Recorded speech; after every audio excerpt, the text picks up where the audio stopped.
Meryl. How are you?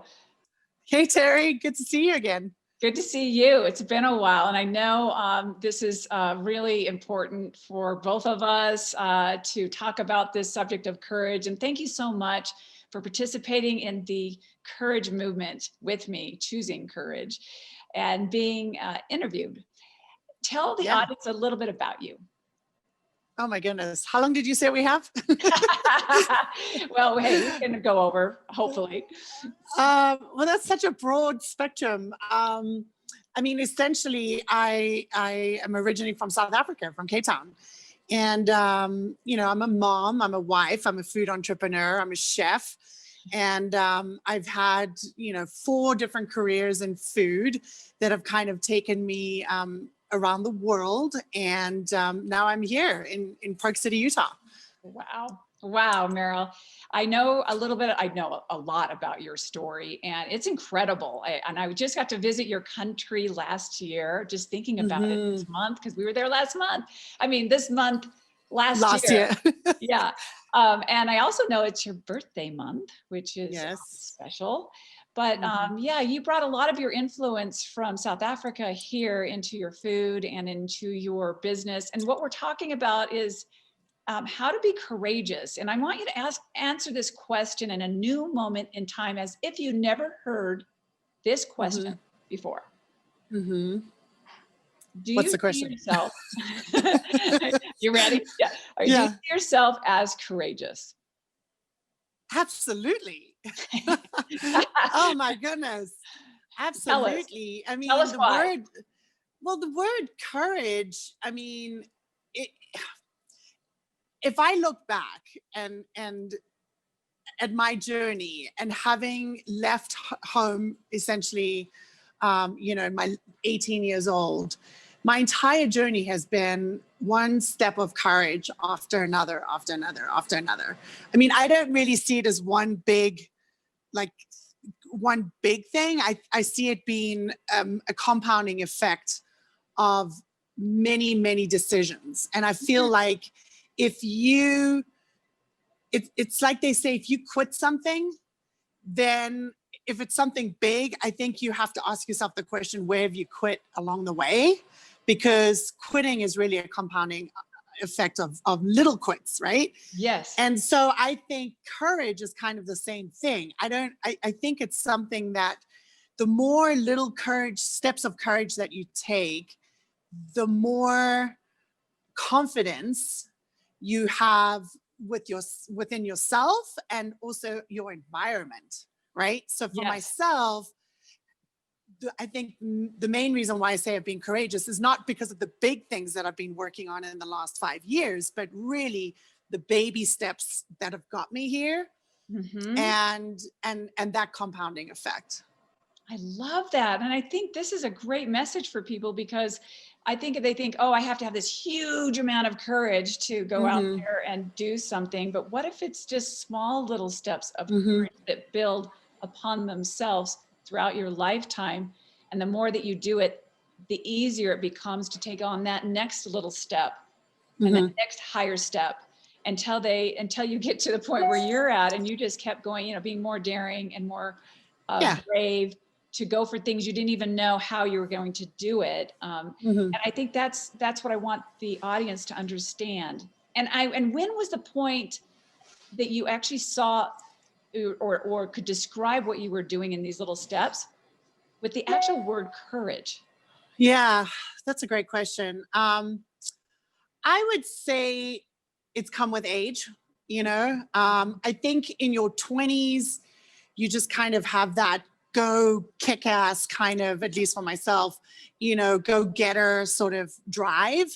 And I don't think at the time I would have sat back and contemplated, oh, wow, this is so courageous. Because for me, it was just more about adventure.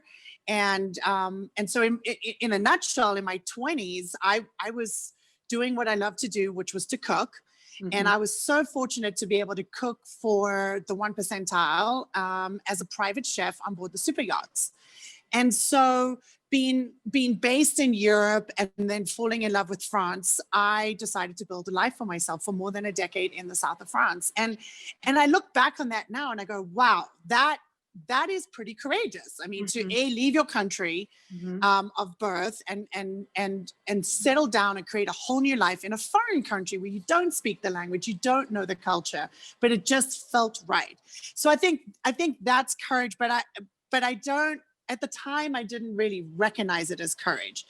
And then the next sort of milestone that I did was in my 30s when I moved again to another country, to America. Met my husband in Palau in Micronesia while working on a super yacht. And, you know, again, doing what I did before, but in America without an agent, without my client list. I literally had to start from scratch. So again, courage, takes courage to move to a new country, start a new business. Even though I'm doing what I love to do, I'm in my safe place, it still takes extreme courage to sort of not be comfortable. And I think that's the important part, because I think a lot of people, they're too comfortable. You know, they're not okay with the discomfort. And I think, I really believe that true courage and true success, however you define success, really comes from a constant state of discomfort. Love this. I absolutely agree. And you demonstrate that so well. And you have been demonstrating that your entire life. I mean, and you actually thrived on the unknown. Right. A lot of people, like, they look at it as a very scary place to go, where as you've demonstrated, and I also know myself, that's where the magic is. That's where the opportunity is. And that's where you know what you're capable of being and achieving. So what would you say? I know it sounds like it was something kind of innate in you a little bit, meaning just was born in you. To be that way, but there was something in you that wasn't afraid of the unknown or failure. Yeah.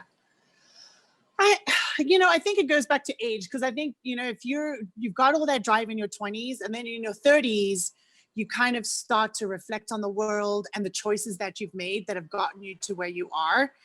And at least for myself, I was in my early 30s reflecting on my journey and really trying to make sense of, why did I have this upbringing as a white minority growing up in South Africa during apartheid, and while we totally did not agree with any part of that lifestyle, so let me make that really clear. It was an interesting time because I was old enough to understand it, and so witnessing, the shanty towns and the extreme poverty, and then being catapulted into this world of super yachts and working for billionaires and witnessing the extreme wealth, I started reflecting on my journey, and I started reflecting on my life. And what I realized was that I wanted to feed people. I wanted to feed more people. And I had to take a step back and go, okay, why is it that only the wealthy people could have Chef Meryl food, right? And for me, it was like, okay, that may be the case, but it's a chapter. I can change that, and I can figure out a way of how I can scale my food, which then, brought me onto my journey where I am today, where I have, a healthy, approachable, accessible, affordable food product in the grocery stores where I feel like everybody can have a piece of Chef Meryl's food. Oh, sure. I mean, Meryl, this is just a sharing of your heart. I mean, this is your passion. This has been a big picture for you, and you're living it now. And if you weren't courageous, even though you maybe didn't identify it as that word, went into the unknown, you wouldn't be living your dream and really taking care of and helping other people.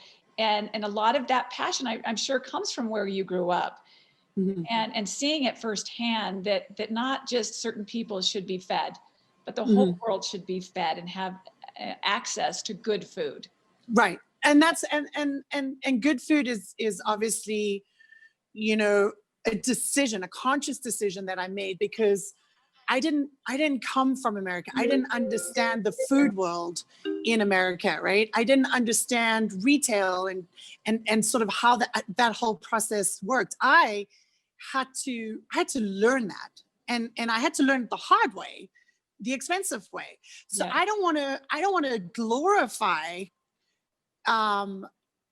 you know, courageousness, because it's really possibly some of the deepest digging that you're going to have to do as a human to kind of push yourself to the limits, again, to be uncomfortable. Because I feel like if you've got that fine line and that friction and you're just on that edge of discomfort all the time, you're pushing yourself, and that does take you know, different varying degrees of courageousness. And again, if it comes from the compounding effect, because it's something that you've got momentum with, Yes.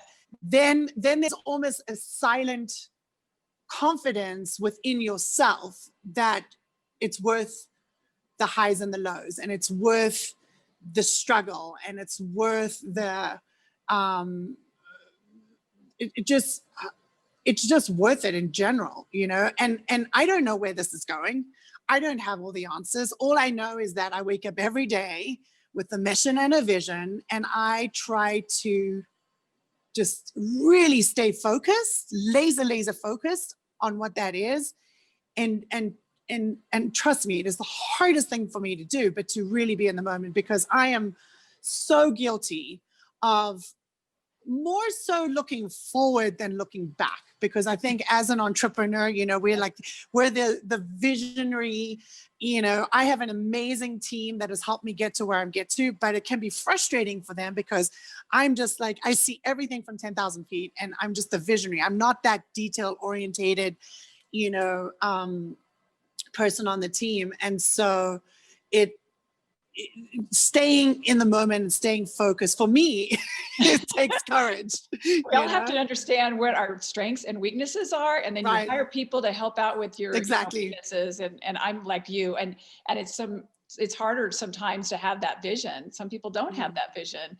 And, you know, I really do believe in having a vision and then figuring out how to make it come true. But living in the moment is important too, because that's where you do find your strength. When you feel like you've hit an obstacle, and then draw on all those times, those little steps from the past is what I feel like you've been telling us today. You're such an inspiration for so many people that are watching today. Aww. And you know, I just really appreciate you sharing your story with us.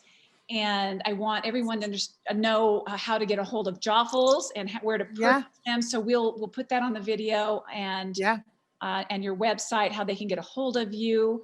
And if you were to leave with one last thought for our audience, what would that be? What would you want them to know about what you've learned about this whole subject of being courageous and choosing that over fear or doubt? Oh, that's a good question. You should have prepped me on that one. I know. I changed it because you already answered the second question. So I'm like, okay, moving on to a third one. I think there's a lyric, and my husband sings it well, and I'm not even going to attempt to try and think of who the artist is, but it's something along the lines of, what would you be if you didn't even try? Yes. So that's kind of what came to me right now when you asked that question. What would you be if you didn't even try? I love that. You know, say it again. What would you be if you didn't even try? Now I want everyone to answer that question on our Facebook page, because that's a very powerful question. And let's leave it with that thought for all of us, because, you know, if you don't try, you're never going to find out what you're never going to know. of. Exactly. All right, Meryl, this has been so enlightening and inspiring, and thank you so much for your time. Oh, thank you. Thank you. Let's do it again soon. All okay, right, thanks. All right, have a good day. Take care. Bye. Thanks. Bye-bye.